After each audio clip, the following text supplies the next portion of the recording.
Buenas noches, hermanos. Bendiciones. Bendiciones a todos.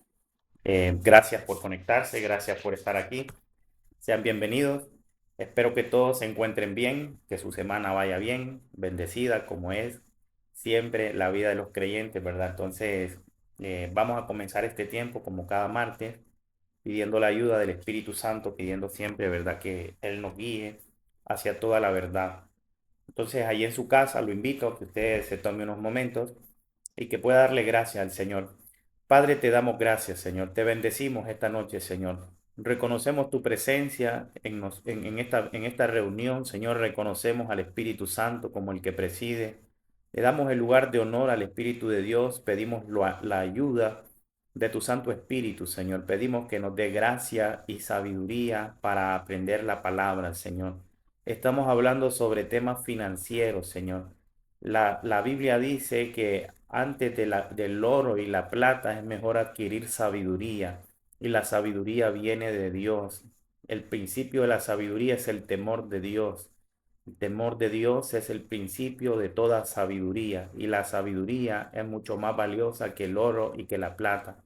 Clamamos hoy para recibir sabiduría e inteligencia espiritual, Señor, también en este asunto de la finanza, Señor, porque la sabiduría no solo es para estudiar la Biblia, también la sabiduría es para cualquier asunto que nosotros necesitemos. La Biblia dice que en Cristo están escondidas todas las riquezas de la sabiduría y nosotros tenemos la mente de Cristo. Oro, Señor, en el nombre de Jesús, para que en la iglesia Jesús mi roca recibamos sabiduría y gracia para administrar la finanza, Señor, para que seamos buenos mayordomos de todo lo que tú pones en nuestras manos, Señor. Seamos buenos administradores, seamos buenos administradores fieles, Señor, para que cuando tú nos llames a rendir cuentas, demos un buen reporte, Señor. Pedimos la gracia del Espíritu Santo porque sabemos que en nuestra propia fuerza no podemos hacer nada de esto, Señor. Ponemos esta reunión bajo la guía del Espíritu Santo, nos rendimos a ti, Señor, nos despojamos de nuestros propios conceptos, nos despojamos de nuestras propias ideas y reconocemos al Espíritu de Dios como el que nos enseña todas las cosas esta noche. Te damos gracias, Señor. Bendigo a cada hermano que se conectó, cada hermano que está por conectarse, Señor, y aún aquellos que van a escuchar esta grabación luego, Señor. Le bendigo en el nombre de Jesús y oro para que tu buena voluntad se haga en cada uno de nosotros, Señor. En el nombre de Jesús. Amén y amén. Bueno, entonces ahora sí, voy a apagar la cámara como hago siempre para que puedan apreciar mejor la imagen. Así que con permiso. Entonces, ya saben que el tema principal que estamos desarrollando es acerca de la familia. Ya saben que hemos estado hablando de diversos temas acerca de la vida matrimonial, acerca de la vida familiar. Hemos hablado de los hijos, de cómo criar hijos bíblicamente. Vimos principios para poder criar a nuestros hijos. Vimos lo que es el pacto matrimonial, la honra en el matrimonio. Vimos los roles en el hogar. Y ahora, esta última semana, comenzamos a hablar acerca de las finanzas en el matrimonio. Y alguien pudiera preguntar, ¿por qué hablan acerca de dinero si están hablando sobre la familia? Bueno, la semana pasada vimos esas estadísticas que son alarmantes. Dice que el estrés financiero es la segunda razón por la cual las personas se divorcian. El estrés financiero, los problemas financieros, los problemas económicos es la segunda causa de divorcio a nivel mundial solamente después del adulterio. ¿Entiende eso? Así que si ese es un enemigo del matrimonio, es lógico que debemos tocar el tema, es necesario que toquemos el tema. La Biblia dice que Satanás no gane ventaja sobre nosotros, que no ignoremos sus maquinaciones para que él no gane ventaja sobre nosotros. Si ignoramos, si ignoramos deliberadamente el tema de las finanzas, el tema del dinero en el matrimonio, hay una puerta abierta para que el enemigo pueda atacar el matrimonio por ahí. Entonces, por esa razón es que estamos hablando acerca de finanzas siempre como subtema de la vida familiar y del matrimonio, porque eso lo vimos la semana pasada. No voy a repetir todo lo que vimos la semana pasada porque hoy vamos a avanzar un poquito más. Solo estoy haciendo un poquito de, de repaso por si alguna persona se conecta hasta hoy y de repente puede estar preguntándose por qué estamos hablando sobre esto, ¿verdad? Entonces, solamente es a manera de repaso. Les recuerdo que los problemas financieros son la segunda causa de divorcio a nivel mundial. Después del adulterio, es la crisis económica, el estrés financiero, lo que causa muchísimos divorcios. Entonces, por eso estamos tratando con el tema. Y la semana pasada estuvimos viendo que en Lucas Jesús habló acerca de un mayordomo infiel. Dejamos en claro que cada uno de nosotros somos mayordomos, ya sea que lo sepamos o no. La realidad es que para Dios somos mayordomos. Mire, nosotros debemos saber cómo administrar. Usted pudiera decir, yo no sé nada sobre economía, yo no sé nada sobre administrar, ni siquiera he ido a la universidad, no, nunca he tocado un balance general. Pues yo tampoco, pero la Biblia nos da consejos, nos da principios espirituales que están comprobados por personas que vivieron antes que nosotros, que luego, inspirados por el Espíritu Santo, escribieron en la Biblia estos consejos prácticos. Digo prácticos porque los podemos llevar a la práctica con facilidad. Si nosotros atendemos los consejos de la palabra de Dios, no vamos a fracasar en ninguna área de nuestra vida. Pero hoy especialmente hablamos de las finanzas. Mire que, ¿sabe usted, por ejemplo, que las personas pagan mucho dinero para entrevistarse con hombres millonarios en el mundo? Estuve leyendo un artículo que dice que para que una persona pueda reunirse con Bill Gates, dice que hacen una subasta y las personas han llegado a pagar entre 1 millón y 1,5 millones para reunirse con Bill Gates, para a ver si le pueden sacar algo, para que él diga a las personas cómo pueden volverse millonarios, cómo pueden salir de las deudas, cómo pueden emprender un negocio, comenzar un negocio. ¿Se da cuenta? Las personas pagan por este tipo de enseñanza. Para reunirse con Elon Musk, algunas personas en las subastas han llegado a ofrecer entre 2,5 millones y 6 millones de dólares por reunirse, un almuerzo con él, una conferencia con estos hombres. Ahora, ¿por qué le menciono esto? Porque la Biblia enseña y también está comprobado. Los economistas, sacando sus valoraciones de la Biblia, concuerdan en que Salomón supera en riqueza a todos estos hombres que son billonarios ahora mismo en la actualidad. Estos hombres que son multimillonarios son superados por el rey Salomón, el hombre que aparte de ser sabio, también fue un hombre próspero, también fue un hombre que administraba mucha riqueza y también es un hombre que escribió muchas cosas en la Biblia, inspirado por el Espíritu Santo. Ya quiero decirle con todo esto que en el mundo las personas pagan por ser asesorados por estos hombres y nosotros tenemos a la mano los consejos del rey Salomón, los consejos del Espíritu Santo que él puso aquí en la palabra y son gratis, no tiene que pagar nada, simplemente tiene que tomar su Biblia y prestar atención a los principios que la palabra nos enseña y tiene el éxito asegurado. Es necesario que nosotros aprendamos todas las cosas que la Biblia habla acerca de las finanzas. Mire esta otra estadística que la mencionamos la semana pasada. Solamente el 33% de la población adulta mundial cuenta con educación financiera básica. Eso significa que cerca de 3.500 millones de adultos en el mundo no tienen conocimientos necesarios para tomar decisiones financieras. Oye esa palabra, ¿se da cuenta? Muchas personas en el mundo dicen no tienen acceso a una educación financiera porque en la escuela no nos enseñaron eso, porque en la universidad tristemente no se nos enseña todas estas cosas, pero la Biblia sí nos enseña.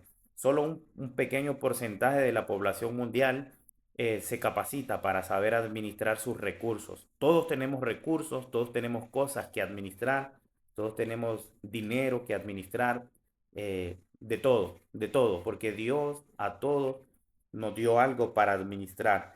Leímos la semana pasada este pasaje de Lucas 16, que por cierto habla acerca de un mayordomo infiel.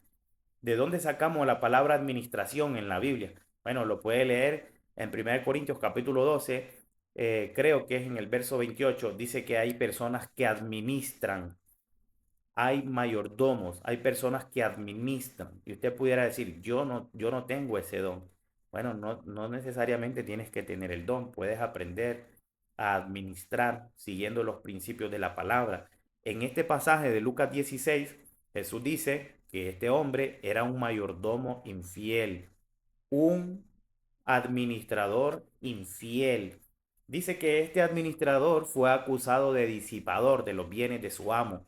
Recuerde lo que dije al inicio, nosotros todos somos administradores porque cuando nacimos no traíamos un peso, no traíamos ni siquiera una ropa, un zapato, usted no traía nada. Si ahora tiene algo en su vida, es porque Dios le permitió tener algo. Pero todos nosotros debemos entender esa verdad que dice Pablo en 1 Timoteo 6, que nada trajimos a este mundo y ciertamente nada podremos llevar.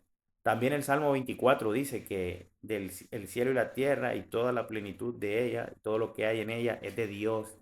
Así que nosotros solamente somos administradores de lo que Dios nos ha confiado. Este hombre fue acusado, dice, de ser un mal administrador. La palabra administrador ahí es la palabra oikonomos. Mayordomo significa, la palabra original es oikonomos, que significa un administrador, uno que gestiona una casa. ¿Se da cuenta? Si usted tiene una casa, y entiéndase por casa, no las cuatro paredes en las que usted vive, entiéndase por casa su hogar, su familia, uno que administra las finanzas de su familia. ¿Se da cuenta? Eso es un oikónomos, eso es un administrador. Entonces Jesús dijo ahí en Lucas que los administradores de este mundo son más sagaces que los hijos de la luz. Es decir, que las personas del mundo muchas veces administran mejor que los hijos de Dios. ¿Por qué será eso? Bueno, porque creo que los hijos de Dios piensan que todo va a ocurrir de manera automática, de que porque soy ya hijo de Dios, entonces todo se me va a dar automáticamente, todo va a ocurrir milagrosamente, aunque tengo que decir que los milagros ocurren. Dios hace milagros financieros también. Hay muchos testimonios acerca de eso. Pero también es cierto que Dios condena la pereza. También es cierto que Dios dice que el diligente siempre va a prosperar, que el diligente siempre va a ir hacia la abundancia. También dice Dios que hay que trabajar, porque dice que el que no trabaje, que no coma, dijo el apóstol Pablo en la carta a los tesalonicenses. Entonces, el problema con los creyentes es que los creyentes eh, piensan que todo ocurre de manera automática y no es así, no funciona así.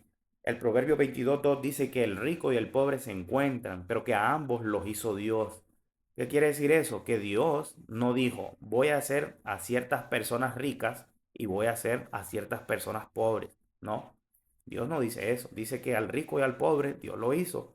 ¿Cuál será la diferencia? Bueno, Jesús dice en Lucas que algunos administran bien y otros administran mal. Algunos son perezosos. ¿Entiendes? Entonces, Dios a cada persona le dio dones, le dio capacidades, le dio habilidades, ¿sí? Pero cada quien debe administrar lo que Dios le ha dado. Y hoy hablamos de finanzas, pero también habla la Biblia acerca de administrar los dones espirituales. Pedro dice que administremos, que seamos buenos administradores de la gracia de Dios. Seamos buenos administradores, dice, cada uno de acuerdo al don que haya recibido, ministrelo a los demás. Entonces, si no aprende a administrar las cosas materiales, mucho menos aprenderá a administrar las cosas espirituales. ¿Entiendes? Entonces, lo primero que vamos a hablar hoy vamos a ver algunos principios bíblicos de administración financiera. Todo está en la Biblia, todo está aquí. Hoy solo vamos a ver algunos, pero el martes que sigue vamos a seguir viendo algo otros más. Entonces, ¿qué es un principio? Bueno, un principio es algo invariable, algo que está comprobado que si lo practicas, así va a resultar como está escrito. Otras personas lo han puesto en práctica.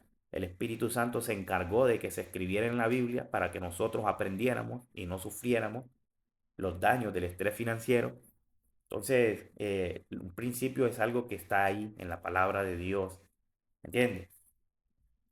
Ahora bien, comencemos aquí entonces. Primera de Corintios capítulo 4 verso 2.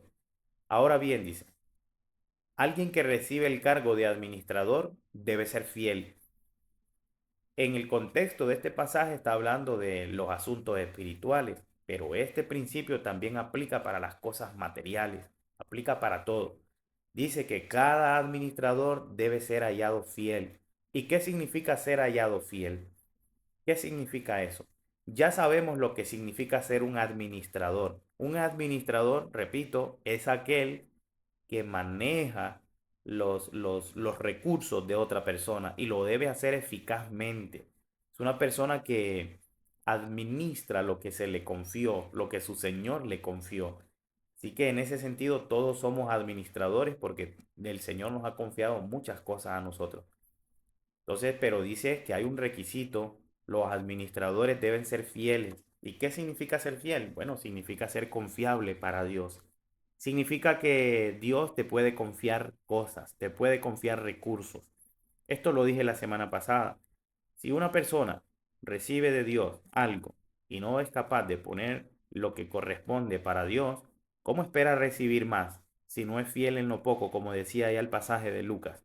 Dice que el que es fiel en lo poco es puesto en lo mucho. El Señor dijo, buen siervo y fiel, en lo poco fuiste fiel, en lo poco te perdón, en lo mucho te pondré. Y Jesús relacionó en la parábola de los talentos, relacionó la fidelidad con la multiplicación. Recuerde que él repartió unos talentos. Unas personas multiplicaron el talento y ellos fueron llamados siervos fieles.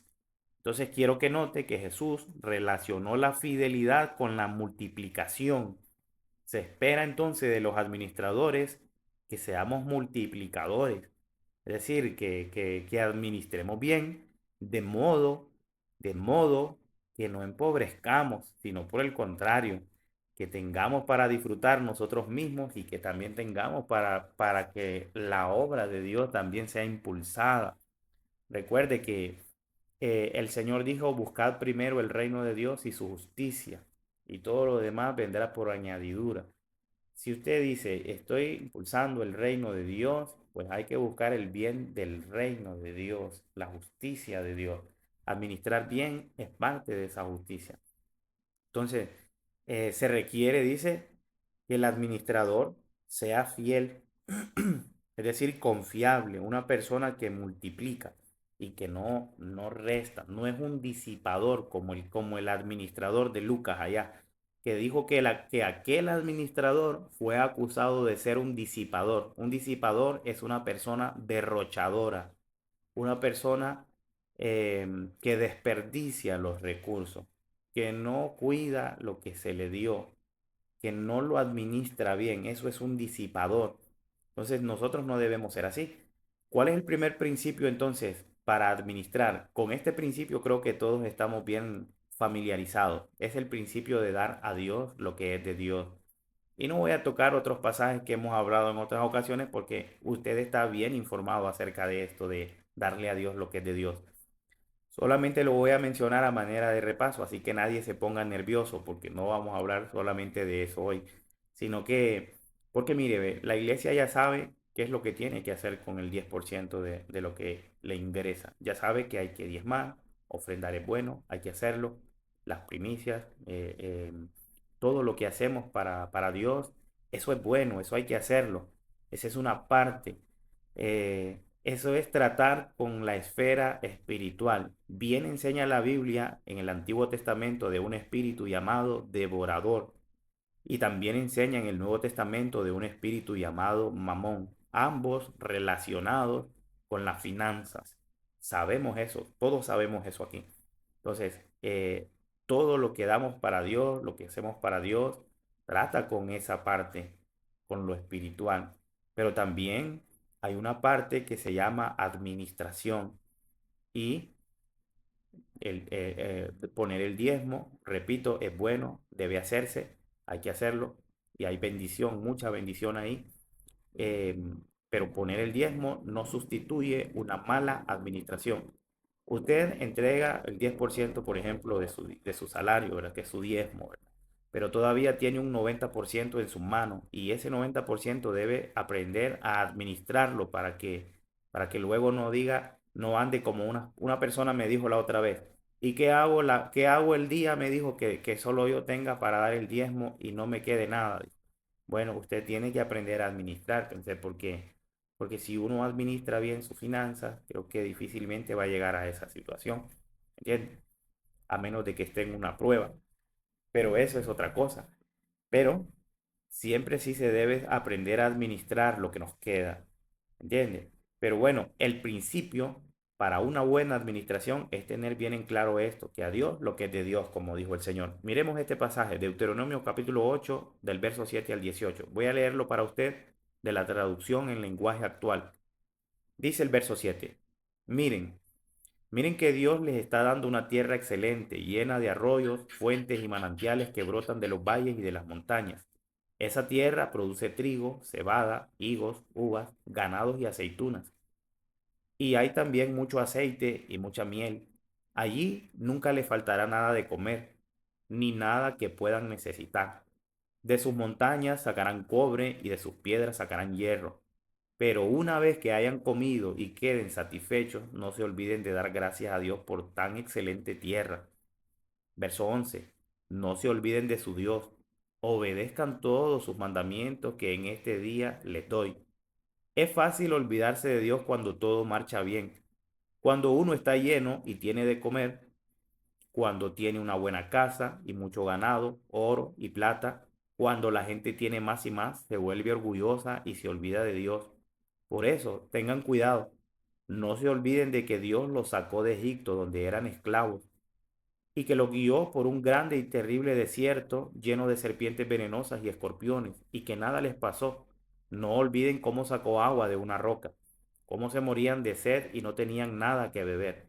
No olviden tampoco que en pleno desierto les dio de comer pan del cielo, un alimento que sus antepasados no conocieron.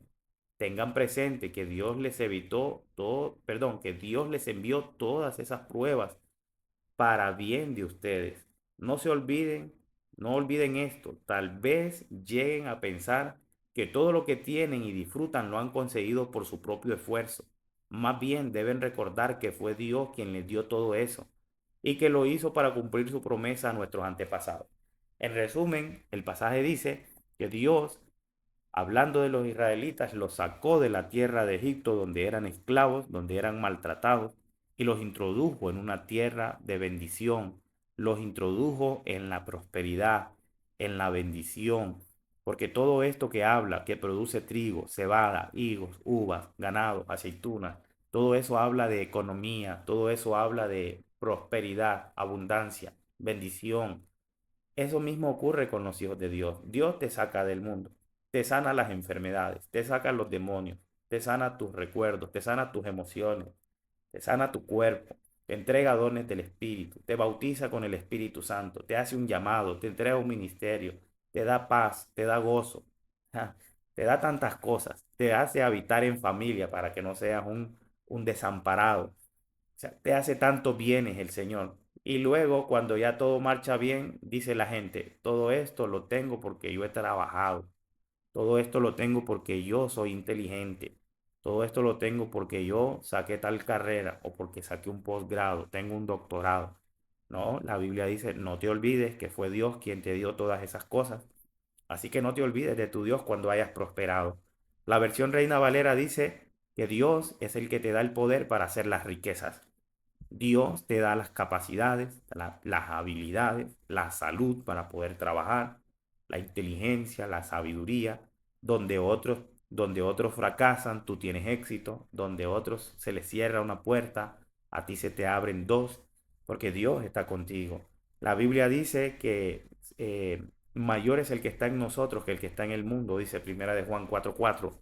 El Espíritu de Dios nos bendice tanto y muchas veces somos arrogantes, orgullosos. Decimos, no tengo por qué darle a Dios. La gente se molesta mucho con este tema, porque la gente piensa que los pastores, que los predicadores, que los maestros buscan sacarle algo, pero nadie está buscando sacarle nada a nadie. Simplemente se enseña la palabra porque los predicadores tienen una responsabilidad delante de Dios y aparte de eso, los predicadores saben que la gente está sufriendo en su economía y que la forma en que una persona puede llegar a ser buen administrador es comenzando dándole a Dios. Pero hoy no me voy a detener tanto aquí, porque de eso hemos hablado bastante. No quiero que nadie se inquiete. Proverbios 3:9 dice, honra a Jehová con todos sus bienes y con las primicias de todos sus frutos, y serán llenos tus graneros con abundancia y tus lagares rebosarán de mosto. Pude haber escogido cualquier otro pasaje para hablar acerca de darle a Dios, porque hay muchísimos, los hay. Sé que usted ha leído la Biblia y lo sabe, pero he escogido el proverbio porque el proverbio no es un libro de la ley. Recuerde que el libro de la ley son los primeros 5 libros: Génesis, Éxodo, Levítico, Números y Deuteronomio. En cambio, el libro de Proverbios se considera un libro de sabiduría, un libro lleno de principios prácticos para la vida diaria y un libro de principios espirituales. Darle a Dios es un principio invariable, indudablemente va a dar el resultado que dice acá.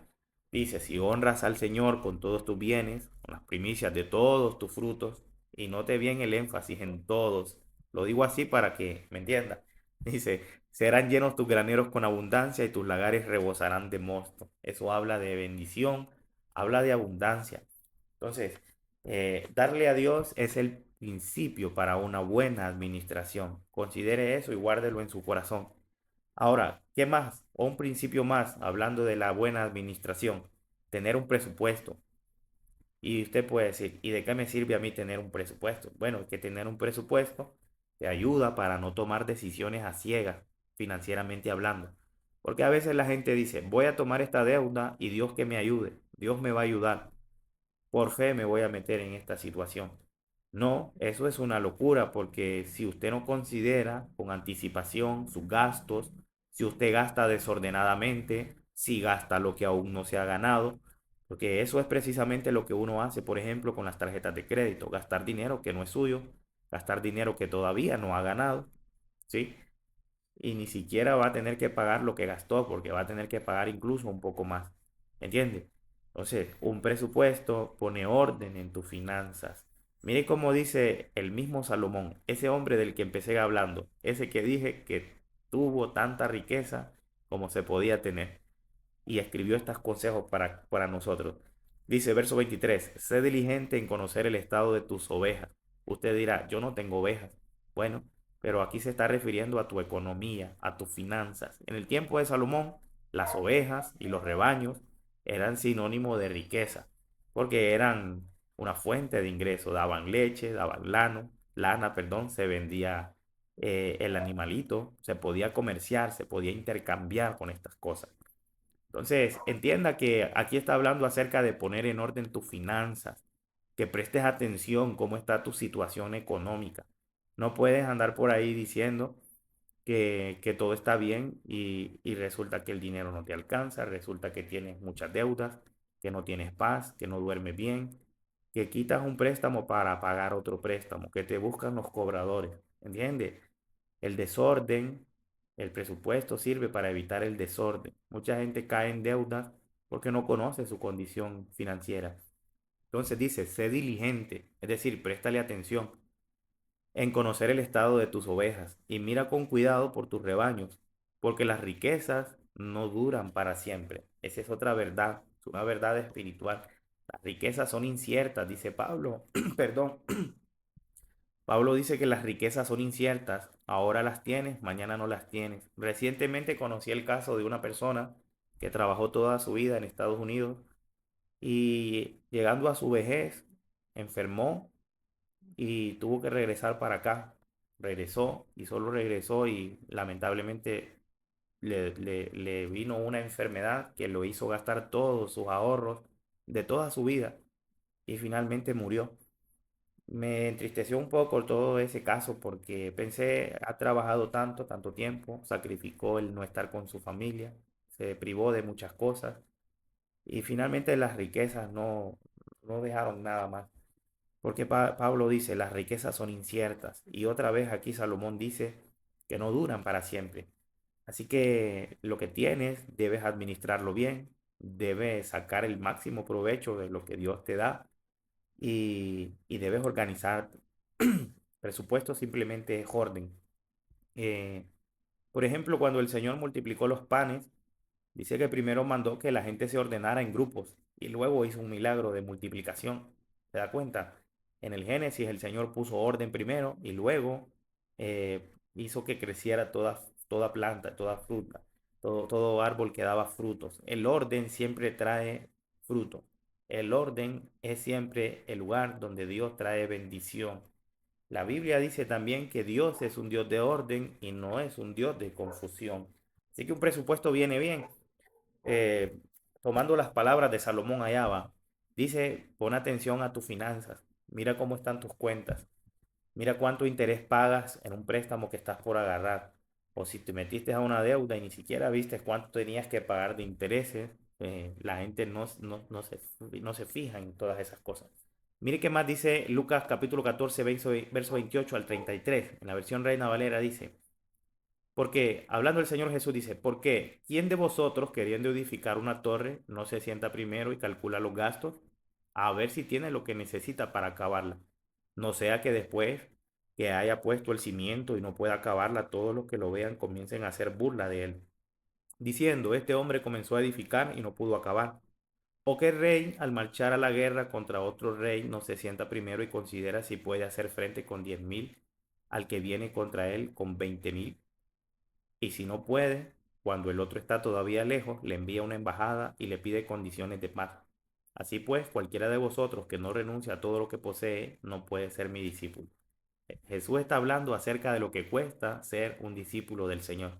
Pero aquí también hay otro principio espiritual, el presupuesto. Dice él, siéntate primero, considera si vas a poder pagar algo. Considera si necesitas comprar algo, porque ese es otro problema. Hay personas que compran por impulso. Hay personas que apenas tienen un dinerito por ahí, sienten la necesidad de gastarlo en lo que sea porque el objeto es gastarlo. Entonces, no, Señor dice, siéntate primero, ve si te conviene, ve si vas a poder terminar de hacer una obra. ¿Entiendes? Entonces, lo del presupuesto es bíblico y hay otros pasajes que pudiéramos usar, pero ahora mismo solo vamos a mencionar estos dos. Em, Otra cosa, este también es un principio espiritual, dice no ser fiador. Proverbios 17-18 en la versión de traducción en lenguaje actual dice, hay que ser muy tonto para salir fiador de otros. ¿Por qué pagar deudas ajenas? Eh, Oiga eso, no lo digo yo, así lo pone la Biblia. Dice que hay que ser un poco bobo para pagar deudas ajenas. Yo sé que a veces uno se deja llevar por el corazón y uno dice, el pobrecito es que necesita y que si fuera yo, ¿entiende? A veces uno toma decisiones guiado por el corazón, es una persona emocional.